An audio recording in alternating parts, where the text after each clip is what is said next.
नमस्कार बंधुरा आज आमी बानिये देखाबो आपनादेरके पनीर भुर्जी। এই রেসিপিটা ওয়েট লসের জন্য খুব ভালো। চলুন দেখে নিয়ে যাক কিভাবে বানাই।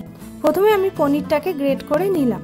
এরপর একটা কড়াই বসিয়ে 1 টিস্পুন সাদা তেল দিয়েছি। তেলটা গরম হয়ে গেলে 1 টিস্পুন গোটা জিরে দিয়ে নাড়াচাড়া করে নিয়ে তারপর কুচানো কাঁচা লঙ্কা ও কুচানো পেঁয়াজ দিয়ে ভালো করে পেঁয়াজটা নাড়াচাড়া করে কেটে রাখা টমেটো দিয়ে মিশিয়ে 1 টিস্পুন রসুন বাটা 1.5 টিস্পুন আদা বাটা দিয়ে ভাজা ভাজা করে নিয়ে স্বাদ মতো নুন ও 1 টিস্পুন হলুদ 1 টিস্পুন লঙ্কা ও 1 টিস্পুন জিরে 1 টিস্পুন ধনে গুঁড়ো দিয়ে মশলা কষিয়ে নিয়ে সামান্য জল দিয়ে 2 থেকে 3 মিনিটের জন্য ঢাকা দিয়ে দিলাম। এরপর ঢাকাটা খুলে গ্রেট করা পনিরটা দিয়ে আবার একটু কষে নিয়ে পরিমাণ মতো জল দিয়ে 5 মিনিটের জন্য ঢাকা দিয়ে দিলাম।